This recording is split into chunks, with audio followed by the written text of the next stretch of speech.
Hello everyone, welcome back to my channel.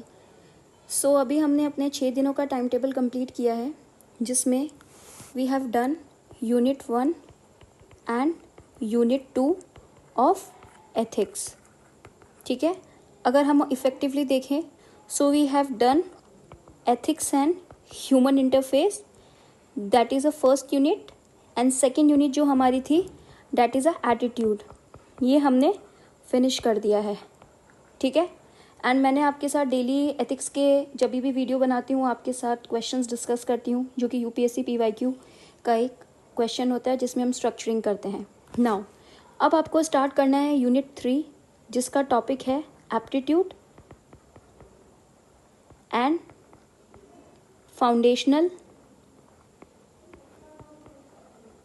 Values for civil service.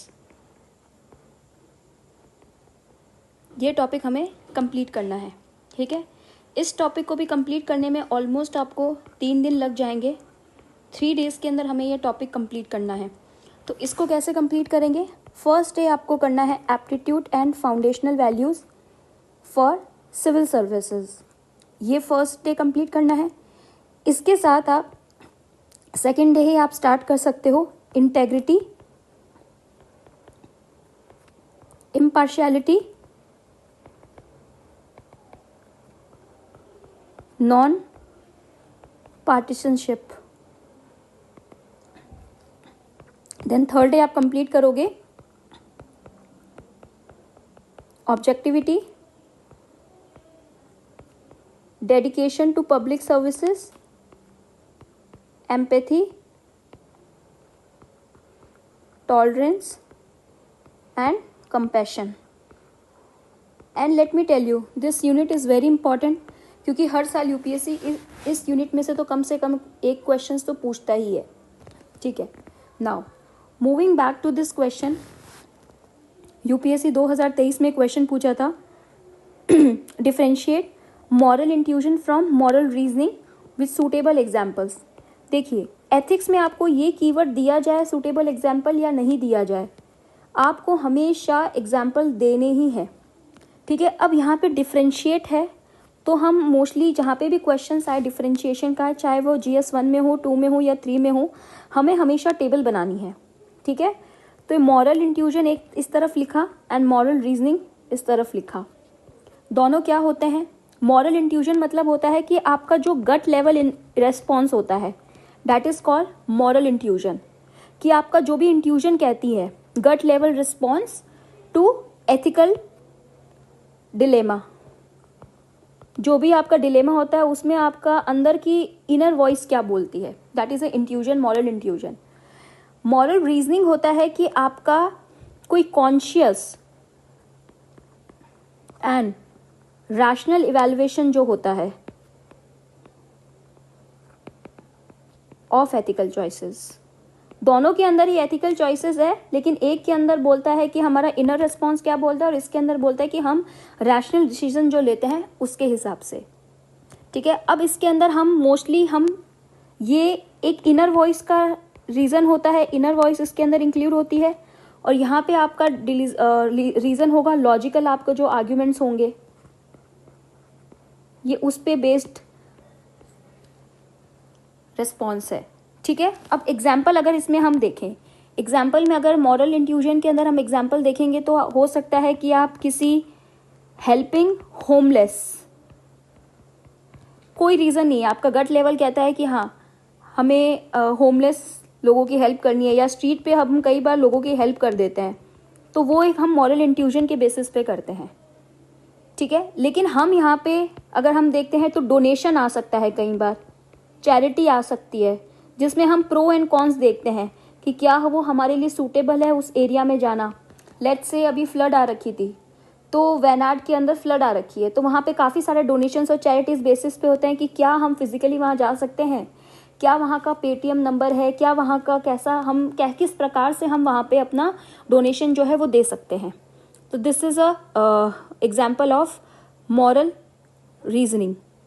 ठीक है, इसके बाद हम ये देखते हैं कि या तो अब इसमें बहुत सारे एग्जाम्पल दे सकते हो, अब वो आपके बेसिस पे है। अब यहाँ पे एक LGBT का एग्जाम्पल दे सकते हो कि we feel like kind of empathy towards LGBT section, क्योंकि बहुत ही ज़्यादा वल्नरेबल सेक्शन है, ठीक है।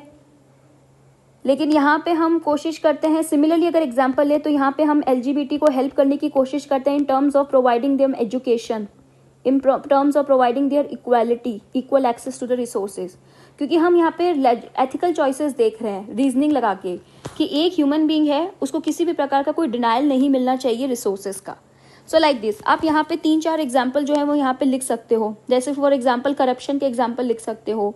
कोई IAS ऑफिसर कहीं पे आप जैसे को देखो कि एक सूटेबल एग्जाम्पल पेश कर रहा है मिड डे मील स्कीम के अंदर, वही सेम स्कूल के अंदर स्टूडेंट्स के साथ बैठ के खाना खा के, तो ये एक एग्जाम्पल आप इसके अंदर मॉरल इंट्यूजन के अंदर लिख सकते हो कि गट फीलिंग, कि स्टूडेंट को ये चीज़ अच्छी लगेगी कि हम में से ही ये एक है, कोई कास्ट डिस्क्रिमिनेशन नहीं है। तो this is an example of moral intuition.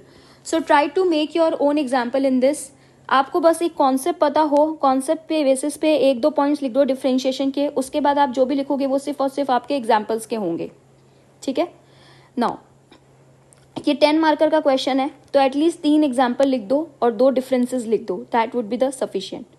Now अब क्वेश्चन आता है, ये UPSC 2023 के अंदर पूछा गया था, ठीक है। मैथ बेस्ड काफ़ी क्वेश्चंस आते हैं ज्योग्राफी के अंदर, तो आप मैप रेफर करने के लिए वर्ल्ड ज्योग्राफी के लिए आप लिखिए ओरियन ब्लैक स्वैम, ठीक है। और इंडियन ज्योग्राफी के लिए आप यूज़ कर सकते हैं ऑक्सफोर्ड।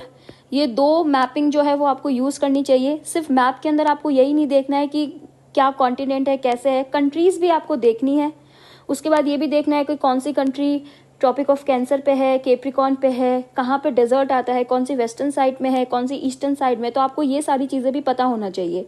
तो कॉन्गो बेसिन का एक पार्ट पूछा है, तो कॉन्गो बेसिन जो है वो 6 कंट्रीज़ के एसोसिएटेड है। आजकल UPSC अफ्रीका के काफ़ी सारे मैप पूछ रहे हैं, क्योंकि अफ्रीका के अंदर काफ़ी सारे सिविल वॉर्स चल रहे हैं, वहाँ पे काफ़ी ज़्यादा रिसोर्सेज की प्रॉब्लम है, ठीक है। तो अफ्रीका के अंदर कोई ना कोई इशू चल ही रहा है, इसकी वजह से वो ज्योग्राफी में काफ़ी इंपॉर्टेंट हो गया है, तो इससे रिलेटेड यहाँ पे क्वेश्चन पूछा गया है। तो it is a part of Cameroon, ठीक है। जो कॉन्गो बेसिन है उसके अंदर आपका देखेंगे तो आपका इसके अंदर आएगा सेंट्रल अफ्रीकन रिपब्लिकन आएगा, then Democratic Republic of Congo आएगा DRC, ठीक है। देन रिपब्लिक ऑफ कॉन्गो आएगा, ठीक है। देन इक्वेटोरियल गिनिया आएगा एंड गेबॉन आएगा, ठीक है। तो इसका ये हमें पता है कि कैमरून जो है वो इसी का पार्ट है, सो या it will be A option. So इसी तरीके से आप हम जैसे कि प्रॉमिस किया था कि डेली एक क्वेश्चन लिखेंगे और एक कम से कम 15 से 20 हम PYQ भी सॉल्व करेंगे in a form of MCQ।